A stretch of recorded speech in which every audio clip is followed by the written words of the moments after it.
அதிக திரையரங்குகள் கொண்ட டாப் 10 மாநிலங்களை இந்த வீடியோவில் காணலாம். 10. ராஜஸ்தான். இங்கு சுமார் 450க்கும் அதிகமான திரையரங்குகள் உள்ளன.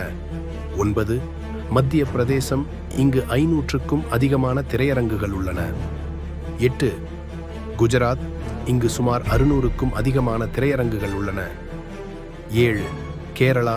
இங்கு 650க்கும் அதிகமான திரையரங்குகள் உள்ளன. 6. மேற்கு வங்காளம். இங்கு 700க்கும் அதிகமான திரையரங்குகள் உள்ளன. 5. உத்தரப்பிரதேசம். இங்கு 850க்கும் அதிகமான திரையரங்குகள் உள்ளன. 4. மகாராஷ்டிரா. இங்கு சுமார் 950 திரையரங்குகள் உள்ளன. 3. கர்நாடகா. இங்கு 1000க்கும் அதிகமான திரையரங்குகள் உள்ளன. 2. தமிழ்நாடு. இங்கு 1200க்கும் அதிகமான திரையரங்குகள் உள்ளன. 1. ஆந்திரா மற்றும் தெலுங்கானா இணைந்து மொத்தமாக இங்கு 2800க்கும் அதிகமான திரையரங்குகள் உள்ளன. இந்த பட்டியல் உங்கள் விருப்பமான மாநிலத்தை உள்ளடக்கியதா? உங்கள் கருத்துக்களை கீழே கமெண்ட்ல சொல்லுங்கள். மறக்காமல் வீடியோவை லைக் பண்ணுங்க, சேனலுக்கு சப்ஸ்கிரைப் பண்ணுங்க. நன்றி.